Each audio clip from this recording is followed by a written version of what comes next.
for annual board elections. Okay. Roll call.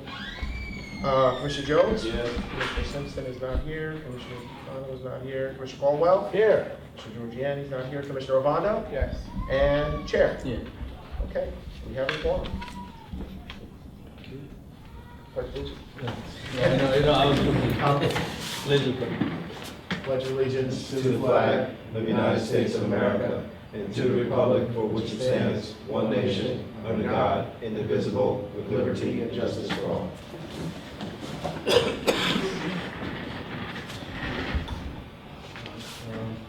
Non-board I'd like to open up the floor for nominations for the position of officers. Are there any nominations at this time? I would like to nominate Yurgo Waldy as chair. Second. Are there any other nominations for any other positions on the board?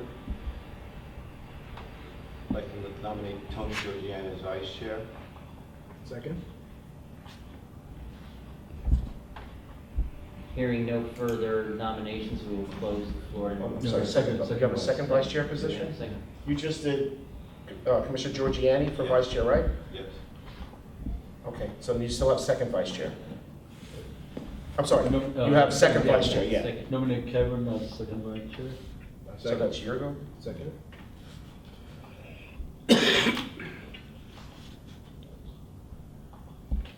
Should Mr. Capano be reelected if he never shows up for meetings? Sir, this is not the public comment period yet. We're holding the election of officers. There will be a public comment period during the meeting. I'm sorry, so there's a nomination, was there a second? Yes, For the- second. Yes. Thank you, Dale. And you had, Ovando did the other two, right? Yes. Okay, I'm good. We'll just read that one. Sure. Right now, we have nominations for chair, Commissioner Yurgo Waldy, for vice chair, Commissioner Anthony Giuliani, and for second vice chair, Commissioner Kevin Jones. So hearing no further nominations, we will close the floor to nominations for the position of officer. And we'll have a roll call vote on the slate currently proposed. Ready? Yes. Commissioner Jones? Yes. Commissioner Caldwell? Yes. Commissioner Ovando? Yes. Commissioner Waldy? Yes. Okay, that motion passes 4-0. And that will conclude the election of officers. You have to adjourn this meeting? Adjourn. Yeah. Good. So you need to call for a motion to adjourn. So motion to. Oh, Second. I'm sorry, hold on. Commissioner Caldwell, motion, Kevin, second. and Commissioner Jones, second. Roll call, ready? Yeah. Commissioner Jones? Yes. Commissioner Caldwell? Yes. Commissioner Ovando? Yes. And Mr. Chair? Yes. That motion passes 4-0. Thank you. Meeting is adjourned. Congratulations. Commissioner Jones? Here. Commissioner Caldwell? Here. Commissioner Ovando? Here. And Chairman Waldy? Yes. Okay, we have a quorum. Laser. Pledge allegiance to the flag of the United States of America and to the republic for which it stands, one nation, under God, indivisible, with liberty and justice for all. Notice. Notice of public meeting was given in the following manner. Notice of meeting was transmitted to the Home News Tribune. Said notice of the meeting and a copy of the agenda were filed with the Office of City Clerk on July 22nd, 2016. And said notice and a copy of the agenda were prominently posted on the announcement board in the lobby of City Hall, 78 Bayard Street, at least 48 hours prior to the convening of this meeting. Okay, we don't have any minutes now. I think May and June minutes will be presented in September. Yes. Yeah. Any business? Yeah. Okay. Resolution number 26 is a resolution authorizing and approving the payment of bills for the month of June 2016. So moved. Second. Can you?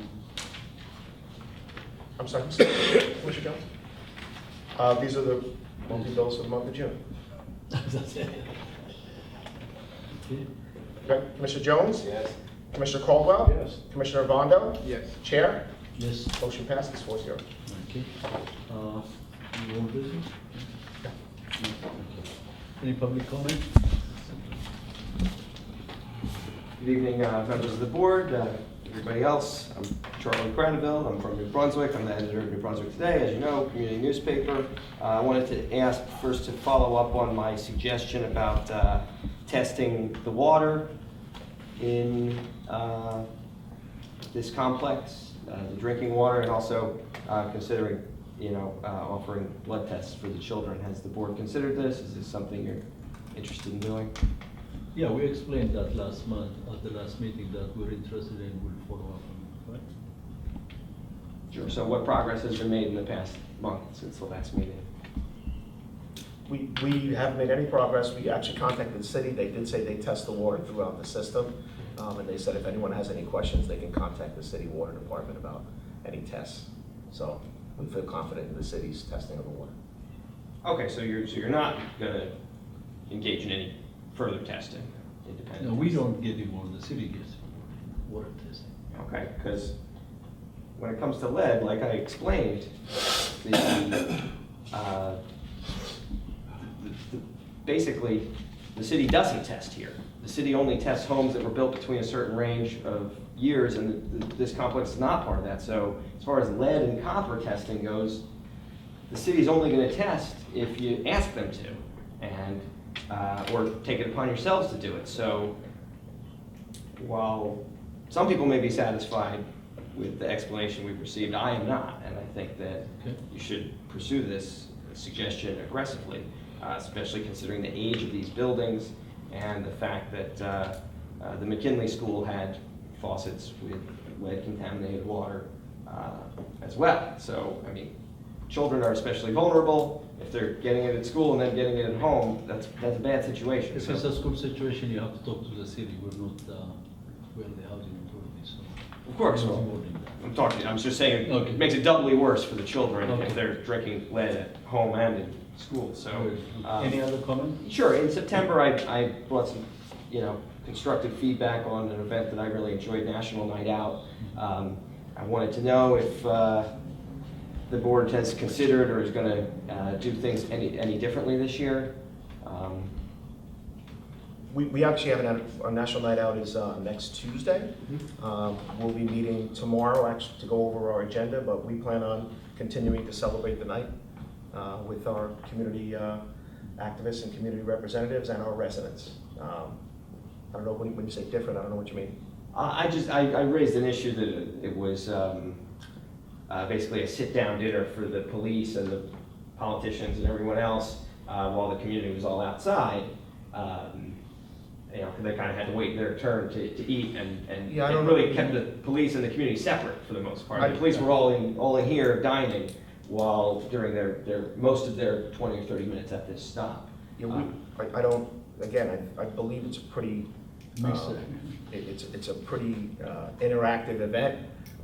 We'll have our meeting tomorrow, and I'm sure we'll plan it and go ahead and do it. Usually, I'm not sure what the weather's gonna be like, so there will be people inside and outside, but I did hear your suggestion, and I think we'll take that into consideration, as well as trying to make sure that Yeah, even, we allow people an area to maybe rest inside and get out of the heat, because I suspect it's Sure. gonna be pretty hot.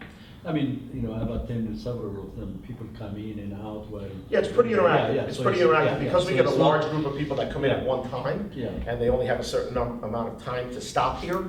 We'd like to try to get them through in a regimented means, but it's a mixed and interactive event, and we'll try to continue to allow it to be that. But I did understand your comments last time, and I'll discuss that tomorrow when we have our meeting. Thank you for taking it into consideration. Definitely. I appreciate it. I wanted to address the parking fines. Did the operations committee have their meeting? No, we didn't have them. Okay. When will the board be getting a full report on this matter? Well, as soon as we can get the operations committee together. I know that it's been challenging because of people's schedules, but I suspect that we'll get them together in the summer, and I'll be able to update them on everything. Good. So before the next meeting, I'm sure. Okay, great. And can you just tell me who is on the operations committee? Sure. Yeah. Commissioner Walde, Commissioner Caldwell, and Commissioner Capano. Okay, so might not see Commissioner Lupano. Well, the meeting, you know, again, that's who's on it. Okay. The meeting can occur with 2 of the members or 3 of the Understood. members, which we will continue to make sure it does. Okay. And, Any additional comment? yes, Before- specifically, you know, before you have your meeting, I want to talk to you about this. I want to tell you that I think you should take a deeper look at the fines that are being issued, just based on the results of some Oprah documents I was able to get finally. I would be concerned, not just that some of the tickets were too high of a price, or the fines were, you know, $50 in some cases when your max was 25, and I understand people's accounts have been credited for the difference. I think we have discussed that several times. I mean, you're just repeating the same thing. Okay, so you have another comment? Yes, I'm getting to it. Yeah, because you have only additional 2 minutes. Okay, sure. So I think that you should actually go back and completely overturn all of the violations that took place on city streets, because the jurisdiction is not within the housing authority to be leveling parking violations for parking on a public street.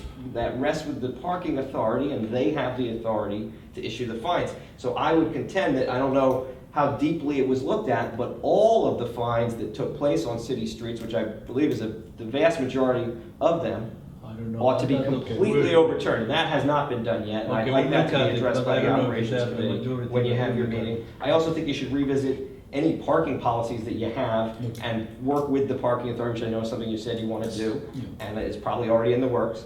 And then the last point is, I think that you should investigate all the other fines that have been put against people's accounts, because some of them seem onerous, like $14 to get your light bulbs changed is not something that I've ever had a landlord tell me I need to do, and I don't think the folks in this complex should be subjected to that either. I know we've discussed it in the past, but I think that since this has risen to the level where there's an investigation and there's going to have to be a special meeting of this committee, please look into all the fines, not just the parking. This is not a... What just- investigation are you talking about? the investigation into how people were being overcharged.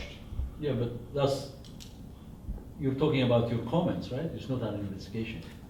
Well, no, it was my Yeah. investigation. Well, my review of the fines Okay, that were levied. follow up. Correct, it was an Okay, internal okay, review, so, an yeah. internal, I mean, investigation is. Yeah. Sure, okay. and it resulted Yeah, in... that resulted in us actually going back and doing the credit. Our own follow-up on it. Just real quick to piggyback, we actually have had some discussions with the parking authority, but that will all be part of the operations committee Great. discussion. Great, and just take a deeper look at those fines. It's not just the ones that were 50 instead of 25. I think you should really overturn all the violations on city streets and investigate all of the other fines that are going on. People are being really nickel and dimed by the authority, it looks like. Any other Just comment from the public? congratulations on your Thank you, sir. reappointment as chair. Appreciate Thank you for your time.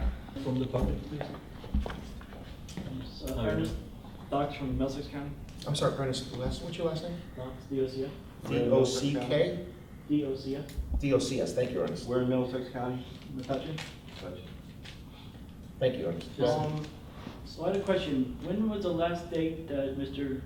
Cupano attended the meeting?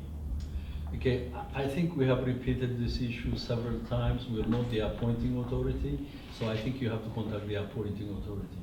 Have you had any contact with him? Do you know if he's sick, or do you know? Have you contacted them to ask why he's not? No. Okay. Now, Well, what did so he- I think you can follow up with Charlie, because Charlie said he was gonna write the governor a letter.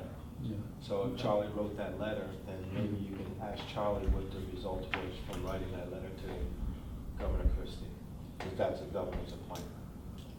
Now, the expensive cost with the light bulbs, was that because it's not a standard bulb, or? I'm not really sure what the costs are that you're talking about are. I do know that we have different costs for the 4-foot fluorescent bulbs like you see here. Those bulbs are typically $7 for us to replace them if they're damaged, broken, or destroyed. And they would really only be charged if they were damaged, broken, destroyed, or removed. So I guess if you have 2 4-foot fluorescent bulbs that were damaged, destroyed, or removed, it could be $14. I don't know if that's what the fine he's referring to is, but that's the only math that I can think. Well, I don't get understand up to why $14. there would be those kind of fixtures. That's more like a, Kitchen, it's a kitchen light. So when you're in the kitchen, one light lights up the entire kitchen. It's one main fixture when you go into the kitchen. So I believe that's the light. Again, I haven't seen what, so wouldn't it save residents money if it was a standard fixture that they could replace the bulb themselves? Or? residents can. You know, the only time that, Mr. Chair, I'm sorry, the only time that residents are charged is if there's a damaged, destroyed, or removed item, or if it's, if there's tampering or we're contacted to replace an item. A resident has a right to replace a bulb, replace a light bulb anytime they want. However, if we do an inspection and there's a broken light bulb that wasn't reported, then we have a duty to replace the light bulb to make sure there's light in the unit. So that really is the only time that I think Okay, that so the a charge would resident go for. could be fined whether they want something fixed or not. If a resident has an item that's damaged and doesn't report it, you're saying? Yeah, they could be fined for that item. Yeah, if there's an inspection and it's a health and safety issue, absolutely. If lighting is a health and safety issue, water, heat is a health and safety issue, electric service, electric items are health and safety, windows, door locks. So with the history of this complex, have they ever tested the water or the pipes or any? The city actually came and did a test at the request of one of the residents, I believe in 2015, Charlie, roughly, I think, actually was involved or remember. That test actually is available at the city, so they did come and test the water and found no issues with the water at that time. But they do regularly test the system, which is what I was told by the city. Well, like the school, had the issue that those pipes could be anywhere. Yeah, I'm not so aware. I'm not aware of the schools, details of the school's issue. I understand that's a separate, Yeah. Yeah. but just within the city, it could be an issue, whether they want to look at it or not. All right. We understand. Thank you. All right. Thanks. Okay. Roll Roll call. Congratulations, Chair. Commissioner Jones? Yes. Commissioner Caldwell? Yes. Commissioner Ovando? Yes. Chair? Yes. Motion passes 4-0. And we are adjourned. Chair, I need you for like 5 minutes. Good job. Thank you. Good job.